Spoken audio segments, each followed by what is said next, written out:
അസ്സലാമു അലൈക്കും വറഹ്മത്തുള്ളാഹി വബറകാത്തു. പ്രിയമുള്ള സ്നേഹം നിറഞ്ഞ മുഅ്മിനീങ്ങളെ, നമ്മുടെയൊക്കെ ഏറ്റവും വലിയൊരു ആഗ്രഹമാണ്, സ്വപ്നമാണ് സ്വന്തമായിട്ടൊരു വീട് ഉണ്ടാകുക എന്നുള്ളത്. വിവാഹം കഴിഞ്ഞ് 2-3 വർഷമൊക്കെയായി 2-3 മക്കളൊക്കെ ആയി കഴിയുമ്പോൾ ഏതൊരു ഭാര്യ ഭർത്താക്കന്മാരുടെയും ഏറ്റവും വലിയൊരു സ്വപ്നമാണ് സ്വന്തമായിട്ടൊരു വീടെടുത്ത് അതിലേക്ക് മാറി താമസിക്കുക എന്നുള്ളത്. അതൊരു സന്തോഷം തന്നെയാണ്. ആ സന്തോഷം നമുക്ക് അനുഭവിച്ചറിയണമെങ്കിൽ നമ്മളൊരു പുതുതായി വീടെടുത്ത് അതിൽ താമസിക്കണം. എങ്കിൽ മാത്രമേ നമുക്ക് അത് അനുഭവിച്ചറിയാൻ സാധിക്കുകയുള്ളൂ. പുതിയൊരു വീടെടുക്കുക, അതിൽ താമസമാക്കുക എന്നുള്ളത് പുരുഷന്മാരെക്കാൾ കൂടുതൽ സ്ത്രീകൾക്കാണ് ആഗ്രഹം. സ്ത്രീകൾക്ക് വിവാഹം കഴിഞ്ഞ് 1 വർഷമൊക്കെയായി മക്കളൊക്കെ ആയിക്കഴിഞ്ഞാൽ പിന്നീട് അവരുടെ ആഗ്രഹവും മാത്രമല്ല, ഭർത്താവിനോട് എപ്പോഴും അവർക്ക് പറയാനുള്ളത് നമുക്കൊരു സ്വന്തമായിട്ട് വീട് വേണം. അതുകൊണ്ട് അനാവശ്യമായിട്ടൊന്നും പണം ചിലവഴിക്കേണ്ട. പണം ചിലവഴിക്കുന്നതിലൊക്കെ ഒരു ശ്രദ്ധ വേണം. നമുക്കൊരു സ്വന്തമായിട്ട് വീട് വേണം. അതിനു വേണ്ടിയിട്ട് പണം എടുത്തു വെക്കണം. എല്ലാ ദിവസവും നിങ്ങൾ ജോലിക്ക് പോയിക്കോളൂ. അങ്ങനെയൊക്കെ വീട് എടുക്കാൻ വേണ്ടിയിട്ടുള്ള പല പ്രചോദനവും ഭർത്താവിന് കൊടുത്തുകൊണ്ടേയിരിക്കും. മാത്രമല്ല, ചില ഭാര്യമാർ അവർക്ക് വീടെടുക്കാൻ വേണ്ടിയിട്ട് അവരുടെ ഭർത്താക്കന്മാരെ ഗൾഫിലേക്ക് പറഞ്ഞയക്കും, വിദേശത്തേക്ക് ജോലിക്കയക്കും. ചില ഭാര്യമാർക്ക് ഭർത്താക്കന്മാരെ വിദേശത്തേക്ക് അയക്കുന്നതിലൊന്നും ഒട്ടും താല്പര്യമുണ്ടാകില്ല. വലിയ സങ്കടമുണ്ടാകും അവർക്ക്. കാരണം ഒരു ദിവസം പോലും ഭർത്താവ് അടുത്തില്ലാതെ ജീവിക്കുന്നത് അവർക്ക് വലിയ പ്രയാസമായിരിക്കും, വലിയ ടെൻഷനായിരിക്കും. അതവർക്ക് ചിന്തിക്കാൻ പോലും സാധിക്കുന്നുണ്ടാകില്ല. അത്രക്കും വലിയ ഇഷ്ടത്തിലും സ്നേഹത്തിലുമായിരിക്കും അവരുടെ ദാമ്പത്യ ജീവിതം മുന്നോട്ട് പോകുന്നത്. എന്നാൽ സ്വന്തമായിട്ടൊരു വീട് ഉണ്ടാകുക എന്നുള്ള ആ ആഗ്രഹം, ആ സ്വപ്നം പൂവണിയാൻ വേണ്ടിയിട്ട് അവർ എന്തു ചെയ്യും? അവരുടെ ഈ പ്രയാസങ്ങളും വിഷമങ്ങളും ടെൻഷനുകളും സങ്കടങ്ങളും എല്ലാം മനസ്സിൽ ഒതുക്കി പിടിച്ചുകൊണ്ട് അവരുടെ ഭർത്താക്കന്മാരെ വിദേശത്തേക്ക് ജോലിക്കയക്കും. അത്രയ്ക്കും വലിയ ആഗ്രഹമാണ് അവർക്കൊരു സ്വന്തമായിട്ട് വീട് ഉണ്ടാകുക എന്നുള്ളത്. അതുകൊണ്ട് തന്നെ പല സ്ത്രീകളും എല്ലാ 5 വക്ത് ഫർള് നിസ്കാരങ്ങൾക്ക് ശേഷവും അള്ളാഹുവിനോട് ആത്മാർത്ഥമായിട്ട് ദുആ ചെയ്യുന്നവരുമുണ്ട്. ഇന്ന് ഈ വീഡിയോ ഞാൻ ചെയ്യാൻ തന്നെ കാരണം, ഒരുപാട് ആളുകൾ പല സ്ത്രീകളായിട്ടും പുരുഷന്മാരായിട്ടും വീഡിയോയ്ക്ക് താഴെ കമൻറ്റിൽ അറിയിച്ചത് അവരുടെ പ്രയാസം സ്വന്തമായിട്ട് വീടില്ല, സ്വന്തമായിട്ടൊരു വീട് വേണം, ഞങ്ങൾ തറവാട് വീട്ടിലാണ് താമസിക്കുന്നത്, ദുആ ചെയ്യണം. അതുപോലെ വീട് പണി തുടങ്ങി വെച്ചിട്ടുണ്ട്, അത് പൂർത്തിയാക്കാൻ ഭർത്താവിൻ്റെ കയ്യിൽ പണമില്ല, കാശില്ല, വീട് പണി പാതി വഴിയിൽ നിൽക്കുകയാണ്, ദുആ ചെയ്യണം എന്ന് പറയുന്ന എത്രയോ ആളുകളുണ്ട്.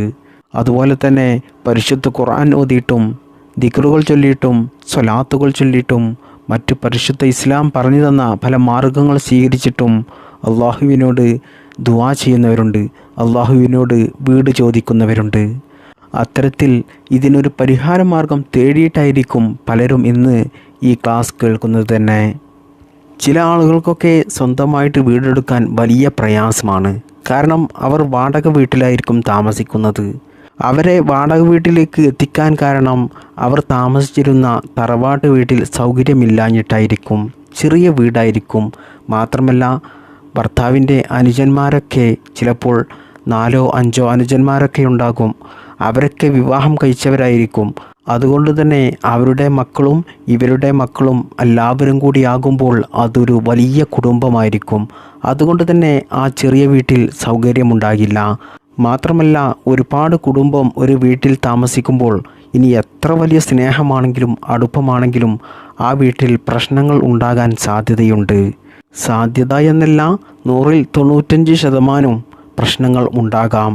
എന്നാൽ പല ആളുകളും സ്വന്തമായിട്ട് ഒരു വീടെടുക്കാൻ കയ്യിൽ പണമില്ലാത്തതുകൊണ്ട്, കാശില്ലാത്തതുകൊണ്ട് ഈ വീട്ടിലുണ്ടാകുന്ന പ്രശ്നങ്ങളും പ്രയാസങ്ങളും എല്ലാം സഹിച്ചുകൊണ്ടും ക്ഷമിച്ചുകൊണ്ടും ആ വീട്ടിൽ ജീവിക്കും. പിന്നീട് അത് സഹിക്കാൻ കഴിയാതെ വരുമ്പോഴാണ് പലരും എന്താകുന്നത്? വാടക വീട്ടിലേക്ക് താമസം മാറുന്നത്. വാടക വീട്ടിലേക്ക് താമസം മാറിയാലോ പിന്നീട് ചിലവ് അധികരിക്കുകയാണ്. കാരണം അവർ താമസിക്കുന്ന ആ വീടിൻ്റെ വാടക ഇപ്പോഴത്തെ സാഹചര്യത്തിലൊക്കെ ഒരു 10,000 രൂപയോളം കൊടുക്കേണ്ടി വരും, ഏറ്റവും ചെറിയ സൗകര്യം കുറഞ്ഞ വീടിന്. സൗകര്യമുള്ള വീടിന് അതിനേക്കാൾ കൊടുക്കേണ്ടി വരും എന്നാണ് എൻ്റെ അഭിപ്രായം.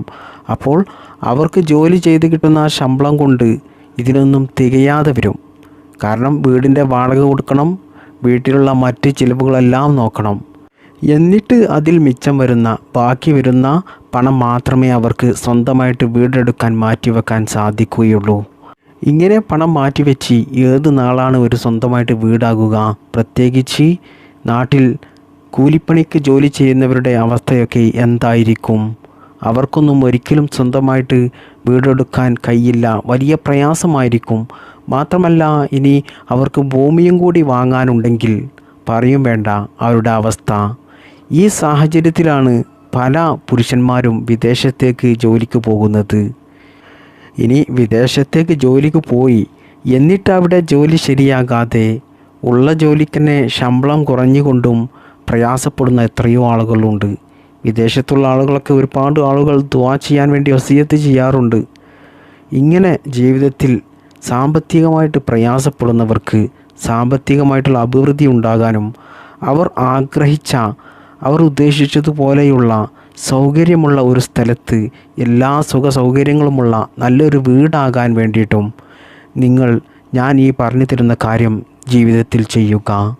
അല്ലാഹു സുബ്ഹാനഹു തആല വീടില്ലാത്തവർക്ക് അവർ ആഗ്രഹിക്കുന്നത് പോലെയുള്ള എല്ലാ സുഖ സൗകര്യങ്ങളുമുള്ള വീടുണ്ടാകാൻ എല്ലാ വാതിലുകളും അല്ലാഹു സുബ്ഹാനഹു തആല തുറന്നു നൽകട്ടെ. ആമീൻ.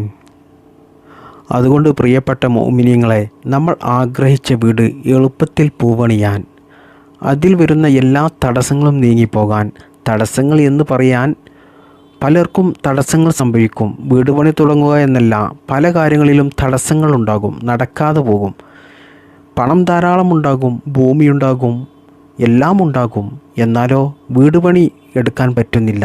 പല കാര്യങ്ങൾ കൊണ്ടും വീട് പണി പൂർത്തിയാക്കാൻ കഴിയാതെ പ്രയാസപ്പെടുന്നവരുണ്ടാകും. അതായത് നമ്മൾ വീടെടുക്കുന്നതിൽ അസൂയുള്ളവരുണ്ടാകും, വലിയ കിബിറുള്ളവരുണ്ടാകും. അത് നമ്മുടെ കുടുംബത്തിൽ തന്നെ ചിലപ്പോൾ ഉണ്ടാകും. അവർ നമുക്ക് വേണ്ടി സിഹ്ർ ചെയ്ത് കഴിഞ്ഞാൽ പിന്നീട് നമ്മുടെ അടുത്ത് ഒരുപാട് പണമുണ്ടായിട്ടോ ഭൂമിയുണ്ടായിട്ടോ എന്ത് തന്നെ ഉണ്ടായിട്ടോ ഒരു കാര്യവുമില്ല, നമുക്ക് ആ വീട് പണി പൂർത്തിയാക്കാൻ സാധിക്കില്ല. തടസ്സങ്ങളുണ്ടാകും. അതുപോലെ മറ്റുള്ളവരുടെ നാക്കേറ്, കണ്ണേറ്, ശൈത്താനിയത്ത്, ഇത് കാരണം കൊണ്ടും നമ്മുടെ വീട് പണി നമുക്ക് പൂർത്തിയാക്കാൻ സാധിക്കാത്ത അവസ്ഥ വരും. ഇങ്ങനെ വരുന്ന എല്ലാവിധ തടസ്സങ്ങളും പ്രയാസങ്ങളും നീങ്ങി നമ്മൾ ആഗ്രഹിച്ച വീട് എളുപ്പത്തിലായി കിട്ടാൻ നമ്മൾ ചെയ്യേണ്ട പരിശുദ്ധമായൊരു ഇസ്ലാമിക് മാർഗമാണ് ഞാൻ നിങ്ങൾക്ക് പറഞ്ഞു തരുന്നത്. നിങ്ങൾ ചെയ്യേണ്ടത് പരിശുദ്ധ ഖുർആനിലെ സൂറത്ത് സിൽസാൽ, ചെറിയ സൂറത്തുകളിൽപ്പെട്ട വലിയ മഹത്വമേറിയ ഒരു സൂറത്താണ് ഇത്. ഇദാ സുൽസിലത്തിൽ അർളു സിൽസാലഹ വ അഖ്റജത്തിൽ അർളു അത്കാലഹ എന്ന് തുടങ്ങുന്ന ഈ സൂറത്തിനെ കുറിച്ച് ഹദീസുകളിലൊക്കെ നമുക്ക് കാണാൻ സാധിക്കുന്നുണ്ട്. പരിശുദ്ധ ഖുർആനിൻ്റെ പകുതിയാണെന്ന്. അതായത് ഈ സൂറത്ത് നമ്മൾ ഒരു വട്ടം പാരായണം ചെയ്താൽ തന്നെ പരിശുദ്ധ ഖുർആൻ പകുതി നമ്മൾ പാരായണം ചെയ്തതിൻ്റെ പ്രതിഫലമാണ് നമുക്ക് ലഭിക്കുന്നത്. അതുകൊണ്ട് ഇത്രയും പ്രതിഫലമുള്ള ഈ സൂറത്ത് നിങ്ങൾ വീടുണ്ടാക്കാൻ ഏത് സ്ഥലത്താണ് ഉദ്ദേശിക്കുന്നത്, അത് നിങ്ങളുടെ സ്ഥലം ആകണമെന്നില്ല, മറ്റുള്ളവരുടെ സ്ഥലമാണെങ്കിലും അത് നിങ്ങൾ വാങ്ങാൻ ഉദ്ദേശിക്കുന്നുണ്ടെങ്കിൽ, അല്ലെങ്കിൽ നിങ്ങളുടെ ഭൂമി തന്നെ ഉണ്ടെങ്കിൽ അവിടെ നിന്നുകൊണ്ട് നിങ്ങൾ ഈ സൂറത്ത് 40 പ്രാവശ്യം ഓതുക. എന്നിട്ട് നിങ്ങൾ അള്ളാഹുവിനോട് ആത്മാർത്ഥമായിട്ട് ദുആ ചെയ്താൽ ഇൻഷാ അല്ലാഹ് നിങ്ങൾ വീടെടുക്കാൻ ഉദ്ദേശിച്ച ഭൂമിയും അതുപോലെ നിങ്ങൾ ആഗ്രഹിച്ച വീടും എളുപ്പത്തിൽ അല്ലാഹു സുബ്ഹാനഹു തആല നിങ്ങൾക്ക് പൂവണിയിച്ചു തരും, നിറവേറ്റിത്തരും. ഇനി നിങ്ങൾക്ക് ഈ കാര്യം ചെയ്യാൻ പ്രയാസമാണെങ്കിൽ, ബുദ്ധിമുട്ടാണെങ്കിൽ, നിങ്ങൾ വീട്ടിൽ നിന്ന് തന്നെ ചെയ്യാൻ പറ്റിയ ഒരു കാര്യമുണ്ട്. മഹാന്മാരായ പണ്ഡിതന്മാർ നമ്മെ പഠിപ്പിച്ചു തന്ന കാര്യമാണ്. അതായത് നാരിയത്ത് സ്വലാത്ത് 4444 പ്രാവശ്യം ചൊല്ലുക. ഈ സ്വലാത്ത് 4444 പ്രാവശ്യം ഒറ്റയ്ക്ക് ചൊല്ലണമെന്നില്ല, സ്വയം ചൊല്ലി തീർക്കാൻ കഴിയുമെങ്കിൽ അത് ഏറ്റവും നല്ലതാണ്. ഇത് നിങ്ങളുടെ വീട്ടിലുള്ള എല്ലാവരും കൂടി ചൊല്ലി തീർത്താലും മതി. എന്നാൽ ഇത് ചൊല്ലുന്നതിന് മുമ്പായിട്ട് നിങ്ങൾ നിയ്യത്ത് വെക്കണം. നിയ്യത്തോടു കൂടി എന്ത് ചെയ്യുക, ഇത് 4444 പ്രാവശ്യം 4 സ്വലാത്ത് ചൊല്ലിക്കൊണ്ട് അള്ളാഹുവിനോട് ദുആ ചെയ്താൽ അതിന് ഉറപ്പാണ് അള്ളാഹു സുബ്ഹാനഹു തആല ഫലം നൽകും. അതായത് നിങ്ങളുടെ ആഗ്രഹമായ ഭൂമിയും അതുപോലെ സ്വന്തമായിട്ടുള്ള വീടും എളുപ്പത്തിൽ അള്ളാഹു സുബ്ഹാനഹു തആല നിങ്ങൾക്കത് പൂവണിയിച്ച് തരും, നിറവേറ്റി തരും. അതുപോലെ വീട് പണി പൂർത്തിയാകാതെ ബുദ്ധിമുട്ടുന്ന ആളുകളുണ്ടാകും, പണമില്ലാതെയോ മറ്റ് പല പ്രശ്നങ്ങൾ കാരണമോ. എന്നാൽ ആ തടസ്സങ്ങളെല്ലാം നീങ്ങി എളുപ്പത്തിൽ നിങ്ങളുടെ ആ വീട് പണി പൂർത്തിയാകും. ഇതോടൊപ്പം നിങ്ങൾ അള്ളാഹുവിൻ്റെ പരിശുദ്ധമായ 99 നാമങ്ങളിൽപ്പെട്ട പ്രധാനപ്പെട്ട ഒരു ഇസ്മും കൂടി ചൊല്ലാനുണ്ട്. അതായത് യാ ജാമിയോ യാ അല്ലാഹ്, യാ ജാമിയോ യാ അല്ലാഹ്. ഇതിൻ്റെ അർത്ഥം എല്ലാ നന്മകളും ഒരുമിച്ച് കൂട്ടി നൽകുന്നവനെ എന്നാണ്. ഈ ഇസ്മിൻ്റെ അർത്ഥം കേട്ടാൽ തന്നെ നിങ്ങൾക്ക് മനസ്സിലാകും നമുക്ക് അല്ലാഹു സുബ്ഹാനഹു തആല ദുനിയാവിലും ആഖിറത്തിലുമുള്ള എല്ലാ നന്മകളും നമുക്ക് നേടിത്തരുന്ന ഒരു ഇസ്മാണ് ഇത്. ഈ ഇസ്മ് അധികരിപ്പിക്കുന്ന ആളുകൾക്ക് സാമ്പത്തികമായിട്ടും മാനസികമായിട്ടും ശാരീരികമായിട്ടും ഒരു പ്രയാസവും അള്ളാഹു നൽകില്ല. അവൻ്റെ എല്ലാ ഉദ്ദേശങ്ങളും ആഗ്രഹങ്ങളും അള്ളാഹു സുബ്ഹാനഹു തആല അവനക്ക് എളുപ്പത്തിൽ നിറവേറ്റി കൊടുക്കും. മാത്രമല്ല ആഖിറത്തിലും വലിയ വിജയമായിരിക്കും ഈ ഇസ്മ് ദിവസവും ചൊല്ലുന്ന ആളുകൾക്ക്. ഈ ഇസ്മ നിങ്ങൾ ഇതിനു വേണ്ടി ചൊല്ലേണ്ടത് 114 പ്രാവശ്യമാണ്. 114 പ്രാവശ്യം. ഇത് ചൊല്ലാൻ ഏറ്റവും നല്ലത് സുബ്ഹി നിസ്കാരം കഴിഞ്ഞതിന് ശേഷമാണ്. സുബ്ഹിക്കാണ് ചൊല്ലേണ്ടത്. ഈ ഇസ്മ നിങ്ങൾ ചൊല്ലുന്ന സമയത്ത് നേരത്തെ പറഞ്ഞതുപോലെ നല്ല നീയത്തോടു കൂടി മറ്റ് ചിന്തകളൊന്നുമില്ലാതെ നിങ്ങളുടെ ഉദ്ദേശം എന്താണോ ആ ഉദ്ദേശം നീയത്ത് വെച്ചുകൊണ്ടിട്ട് വേണം ഇത് ചൊല്ലാൻ. 114 പ്രാവശ്യം നിങ്ങൾ എല്ലാ ദിവസവും മുടങ്ങാതെ ചൊല്ലിയാൽ ഇൻഷാ അല്ലാഹ് നിങ്ങളുടെ ആ ഉദ്ദേശം നിങ്ങൾക്ക് നിറവേറി കിട്ടും എന്നുള്ള കാര്യത്തിൽ യാതൊരു സംശയവും വേണ്ട. ഒരുപാട് അനുഭവങ്ങൾ ഇതിന് സാക്ഷിയാണ്. അനുഭവത്തിൻ്റെ വെളിച്ചത്തിലാണ് ഇത് ഞാൻ നിങ്ങൾക്ക് പറഞ്ഞു തരുന്നത്. അതുകൊണ്ട് പ്രിയപ്പെട്ട സ്നേഹം നിറഞ്ഞ മുഅ്മിനീങ്ങളെ, ഞാൻ ഈ പറഞ്ഞു തന്ന ഈ 3 കാര്യങ്ങളിൽ ഏതെങ്കിലും ഒന്ന് നിങ്ങൾ ചെയ്താൽ മതി. ഏറ്റവും എളുപ്പമുള്ളത് എൻ്റെ അഭിപ്രായത്തിൽ ഈ അവസാനം പറഞ്ഞ യാ ജാമിയോ യാ അല്ലാഹ് എന്ന ഈ ഇസ്മ നിങ്ങൾ 114 പ്രാവശ്യം സുബ്ഹി നിസ്കാര ശേഷം ചൊല്ലുന്നതാണ്. അത് നമുക്ക് വെറും 2 മിനിറ്റ് കൊണ്ട് ചൊല്ലി തീർക്കാൻ കഴിയുന്നതേയുള്ളൂ. അതാണ് ഏറ്റവും എളുപ്പമുള്ളത്. നിങ്ങൾക്ക് കഴിയുന്നതും എളുപ്പമായിട്ട് തോന്നുന്നതും ചെയ്യുക. ഇനി നിങ്ങൾക്ക് ഇത് 3 ചെയ്യാൻ സാധിക്കുമെങ്കിൽ, പ്രയാസമില്ലെങ്കിൽ 3 ചെയ്യുന്നത് ഏറ്റവും നല്ലതാണ്. എന്നാൽ ഇൻഷാ അല്ലാഹ് ഉറപ്പാണ് അല്ലാഹു സുബ്ഹാനഹു തആല നിങ്ങൾ ഉദ്ദേശിക്കുന്ന ഭൂമിയും വീടും എളുപ്പത്തിൽ അല്ലാഹു നിറവേറ്റി തരും. എല്ലാ തടസ്സങ്ങളും പ്രയാസങ്ങളും അല്ലാഹു നീക്കിത്തരും. അല്ലാഹു സുബ്ഹാനഹു തആല വീടില്ലാതെ പ്രയാസപ്പെടുന്നവർക്ക് അവർ ആഗ്രഹിക്കുന്ന ഉദ്ദേശിക്കുന്ന നല്ല സൗകര്യമുള്ള വീട് എല്ലാവർക്കും അല്ലാഹു നൽകട്ടെ. വീട് പണി തുടങ്ങി വെച്ച് പാതി വഴിയിൽ പണമില്ലാതെയോ അല്ലെങ്കിൽ മറ്റെന്തെങ്കിലും പ്രയാസങ്ങൾ കാരണം തടസ്സങ്ങൾ കാരണം നിർത്തിവെച്ച വീട് പണി എളുപ്പത്തിൽ പൂർത്തിയാക്കാൻ അല്ലാഹു തൗഫീഖ് നൽകട്ടെ. ആമീൻ യാ റബ്ബൽ ആലമീൻ.